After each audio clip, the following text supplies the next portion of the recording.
और बात गया की, जहां हैवानियत की एक ऐसी घटना घटी जिसने बिहार की कानून व्यवस्था पर गंभीर सवाल खड़े कर दिए हैं और ये कहने पर मजबूर कर दिया कि क्या बिहार में जंगल राज रिटर्न है। मोक्ष नगरी में महापाप, गया के गुरारू में मां बेटी से गैंगरेप, 1 दर्जन अपराधियों ने दिया घटना को अंजाम। खेतों में पड़े ये चप्पल सबूत है उस गुनाह के जो गया के गुरारू में एक परिवार के साथ हुआ। ये चप्पल निशानी है उन चीखों की जो गले से निकली तो लेकिन तुरंत दबा दी गई। पुलिस वालों की ये चहलकदमी बताने के लिए काफी है कि इस जगह पर कोई पाप हुआ है। गलत काम भी किया, छोड़ दिया तो फिर भागे वहां से गाड़ी लेके, चल लौट आए गुरारू। हम लोग के बोलने नहीं देते, मेरा हस्बैंड बोल रहा चाव चाव तो हम उनका मुंह चाप दे रहे हैं। घटना बीती रात की है। गया जिले के कोंच थाने के सोंडिया गांव के पास करीब 1 दर्जन अपराधियों ने मां बेटी के साथ सामूहिक दुष्कर्म किया। घटना तब घटी जब गुरारू स्टेशन से ये परिवार स्कूटर से वापस अपने घर जा रहा था। तभी सोनाडीह गांव के पास हथियारों से लैस हैवानों ने बंदूक की नोक पर रोक लिया, पति के हाथ पैर बांध दिए और पत्नी और बेटी की इज्जत तार तार करते रहे। पहले से 2 व्यक्ति को बांधे हुए था और 2 मोटरसाइकिल। हम भी गए, हमको भी बांध दिया। बांधने के बाद पैसा वैसा लिया हमसे और हमारी पत्नी को दूर के खेत में ले जा करके गलत किया। तीनों के साथ में बहुत गलत किया, सब छीन छोड़ लिया। लड़की को 3-4 क्यारी बाद लेके चल गए, लास्ट में सब छीन छोड़ने के बाद 3-4 को धीरे धीरे फिर ऐसे सब चल गए। फिर लड़की के माँ के पास भी 2-3 लोग गए, 450-60 कदम आगे। क्या किए? गलत किए, बलात्कार किए, समझे ना। उसके बाद फिर सब भाग गए पीछे से, समझे ना, सब भाग गए। तो फिर हम लोग बदमाशों ने 2 और लोगों को रास्ते में बंधक बनाकर लूटपाट की, जिनके मोबाइल और पैसे छीन लिए और फिर जान से मारने की धमकी देते हुए चले गए। जिसके बाद किसी तरह इन लोगों ने अपने हाथ खोले और थाने पहुंचे। हमेशा की तरह घटना के बाद प्रशासन की नींद खुली, पुलिस सक्रिय हुई, सोनाडीह गांव में छापेमारी भी की गई। कई लोगों से पूछताछ की जा रही है और थाना प्रभारी को सस्पेंड कर दिया गया है। लेकिन सवाल है कि क्या खत्म हो गया कानून का इकबाल?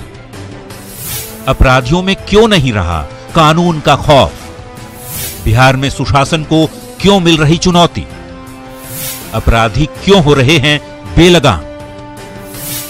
कब तक लुटती रहेगी मां बेटियों की अस्मत? गया से न्यूज़ 18 के लिए एलन लिली के साथ अरुण की रिपोर्ट। उधर बिहार के छात्राओं से महामहिम राज्यपाल ने अपील की है, छेड़खानी की शिकायत थाने से पहले राजभवन में करे। राज्यपाल खुद इस पर संज्ञान लेंगे। राज्यपाल को सीधे लड़कियां फोन भी कर सकती हैं। यह अपील की है राज्यपाल सत्यपाल मलिक ने। किसी भी छात्र भाई को मैं कहूंगा कि वो उनके प्रति सम्मान का भाव रखें और उनकी रक्षा करें। मैंने हालांकि ये कई जगह कॉलेजों में कहा है, लड़कियों में, यहाँ तो है नहीं, मैं किसको कहूँ कि आपको अगर कोई छेड़े तो आप थाने में बाद में जाइए, एक टेलीफोन कॉल राजभवन में कर दीजिए, मेरा अफसर आपके साथ जाके आपकी रिपोर्ट लिखवाएगा। क्योंकि इससे बुरी कोई बात नहीं हो सकती है कि हम अपनी बच्चियों के सम्मान की रक्षा ना करें। जानवर चारों तरफ घूम रहे हैं, समाज का हाल आप देख ही रहे हैं, मैं बयान नहीं कर सकता हूं। बिहार में गरमाई सियासत के बीच बीजेपी के शत्रु और कीर्ति ने अलग सियासी राह पकड़ने के संकेत दे दिए हैं। बीजेपी कार्रवाई की बात कर रही है तो विपक्ष चुटकी ले रहा है। इन सब के बीच उपेंद्र कुशवाहा ने एनडीए के प्रति अपना कमिटमेंट फिर से दोहराया है। बीजेपी के शत्रु का आरजेडी प्रेम, अब कीर्ति का राहुल राग, कुशवाहा का एक और कमिटमेंट। किसका समय आया करीब? जी, बिहार की सियासत किस करवट बैठने वाली है, इस पर चर्चा तेज है, क्योंकि बीजेपी के शत्रु ने आरजेडी में जाने का इशारा दे दिया है। तो वहीं शॉटगन की गोली की गूंज दरभंगा तक सुनाई दे रही है। बीजेपी से नाराज चल रहे पार्टी सांसद कीर्ति आजाद ने अब राहुल राग गाना शुरू कर दिया है। समझना मुश्किल नहीं कि लोकसभा चुनाव आने से पहले की ये हलचल सियासी उथल पुथल मचाने वाली है। पहले पटना साहिब के बीजेपी सांसद शत्रुघ्न सिन्हा का इशारा समझिए, जो उन्होंने बुधवार को आरजेडी की इफ्तार पार्टी में शामिल होकर दे दिया। संभावना का खेल है, संभावना का खेल है राजनीति। और जहाँ मीसा कह रही हैं वो हमारे परिवार की बेटी हैं, और जब वो कह रही हैं तो उनकी बड़प्पन भी है और उनकी सादगी भी है, और हम उनकी इस बात का, उनके बयान का सहर्ष स्वागत करते हैं। बीजेपी के शत्रु ने संकेत क्या दिए? आरजेडी की बाँछें खिल गई। पार्टी नेता तेजस्वी ने कहा कि भला बिहारी बाबू को कौन अपनी पार्टी में शामिल करना नहीं चाहेगा। शत्रुघ्न सिन्हा जी को कौन सी ऐसी पार्टी है जो अपने दल में नहीं लेना चाहिए? बिहारी बाबू के नाम से जानते हैं, बिहार का नाम रोशन किया है और लंबे समय से यहाँ पटना से सांसद रहे हैं। जनता का विश्वास उन पर। बात राजधानी में सियासी इफ्तार से निकली तो दरभंगा में बैठे बीजेपी के ही दूसरे नाराज सांसद कीर्ति आजाद ने भी समय की नजाकत को भांपते हुए राहुल राग गाना शुरू कर दिया। कांग्रेस अध्यक्ष की इतनी तारीफ कर दी कि कोई कांग्रेसी भी शर्मा जाए। हाँ, प्रधानमंत्री पर पलटवार करना नहीं भूले। एक बात तो माननी पड़ेगी, राहुल गांधी एक कुशल नेतृत्व जब से अध्यक्ष बने हैं कर रहे हैं। उन्होंने कई ज्वलंत प्रश्नों को उठाया है और उसको लेकर कांग्रेस का ग्राफ बढ़ा है। यह एक खतरे की घंटी है जिसको कि सत्ता में बैठे लोगों को समझना चाहिए। और उसके अलावा अनेकों ऐसी बातें थी जो माननीय नरेंद्र मोदी जी ने कही थी, उसके ऊपर कहां तक खरे उतरे हैं इसके बारे में भी पूछना एक हमारा कर्तव्य है और लोग उसके ऊपर प्रश्न चिन्ह उठाते हैं। खलबली बीजेपी में मची तो पार्टी के बिहार अध्यक्ष नित्यानंद राय भी एक्शन में नजर आए। कहा शत्रुघ्न सिन्हा का टाइम पूरा हो चुका है, समय का इंतजार कीजिए, कार्रवाई भी हो जाएगी। अब तो समय बहुत निकट आ गया है, आने दीजिए, समय देखा जाएगा। किस चीज़ का समय निकट आ गया? कार्रवाई का या चुनाव का?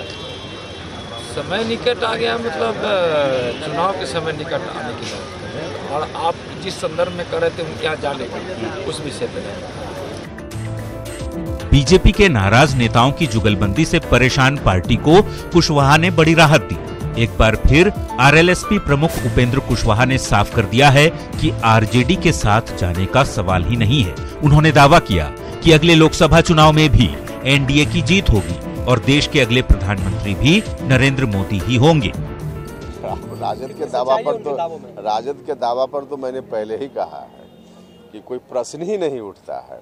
हम लोग पूरी मजबूती से अगला प्रधानमंत्री के रूप में भी श्री नरेंद्र मोदी जी को देखना चाहते हैं और इस काम में हमारी पूरी पार्टी लगी हुई है।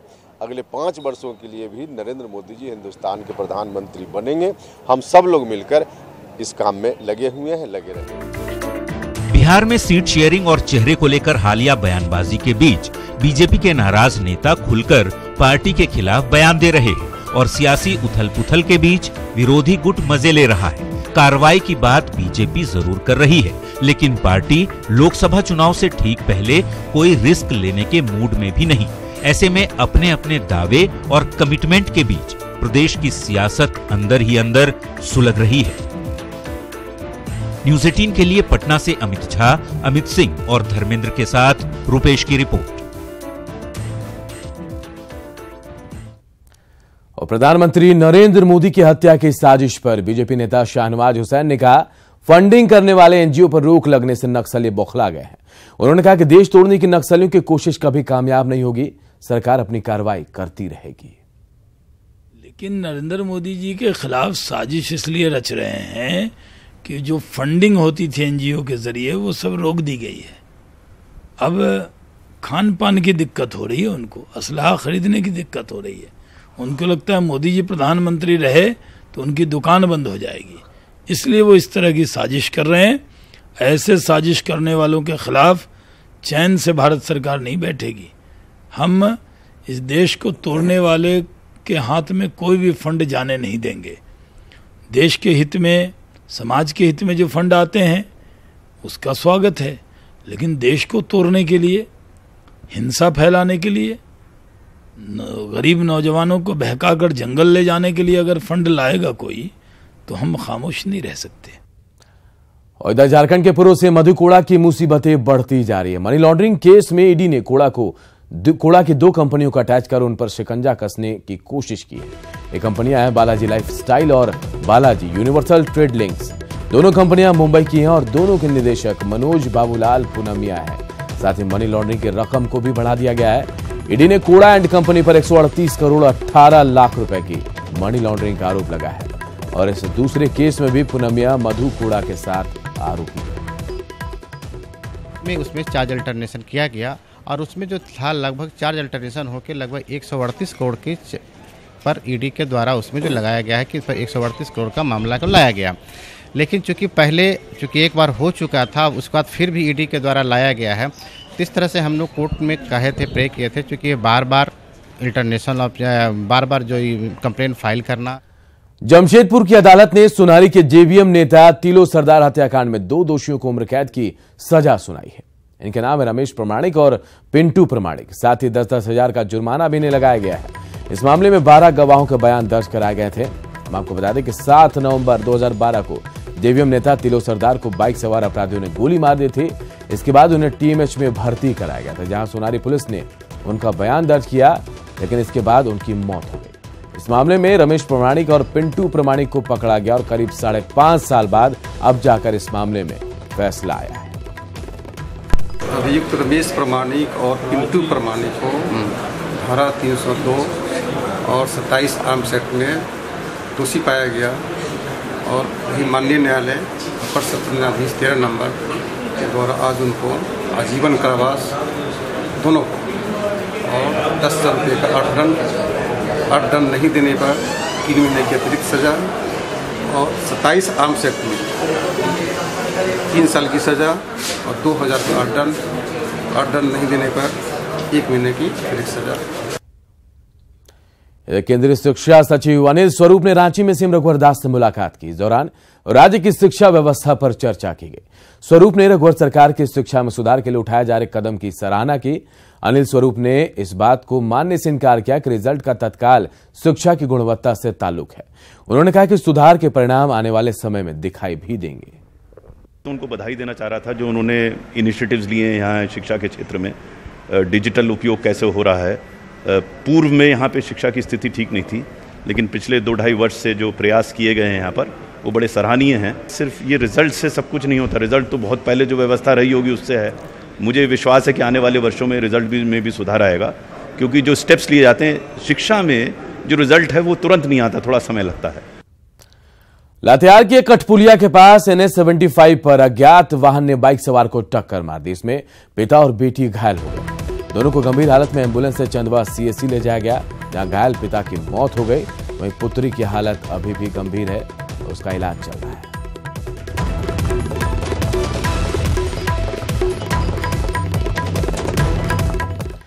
चतरा के बचरा में अपराधियों ने PNB के ATM को निशाना बनाया। रकम निकालने के लिए अपराधियों ने ATM में तोड़फोड़ भी की। घटनास्थल पिपरवार थाने से महज 500 मीटर की दूरी पर है।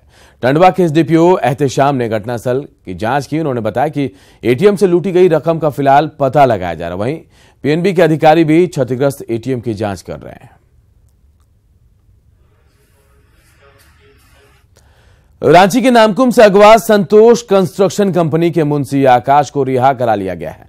संतोष कंस्ट्रक्शन कंपनी नामकुम के सरवल इलाके में सड़क का निर्माण करवा रही है।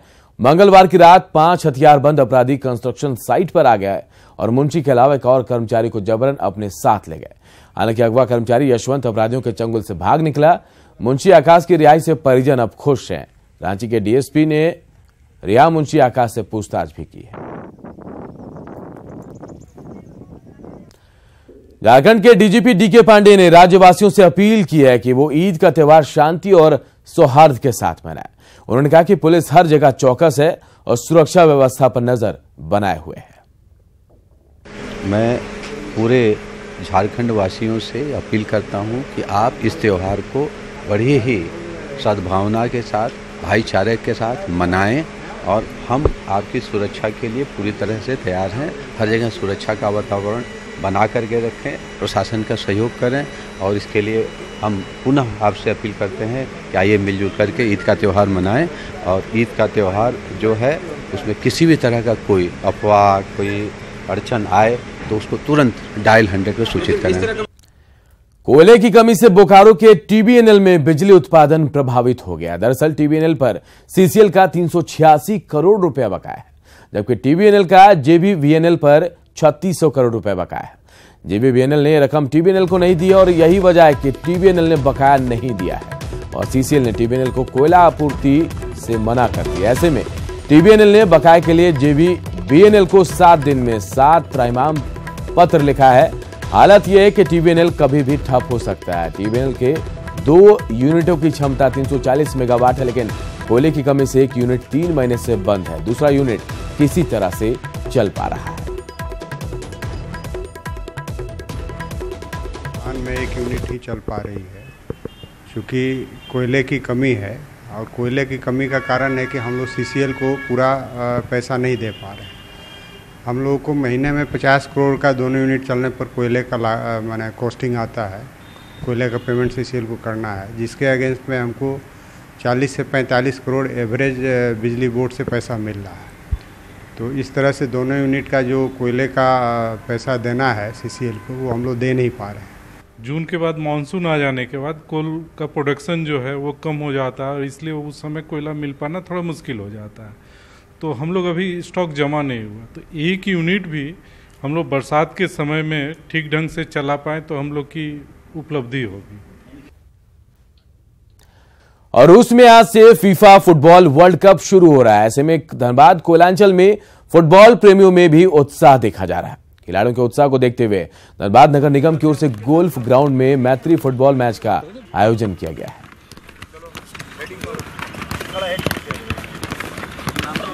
करो करो करो करो करो करो करो।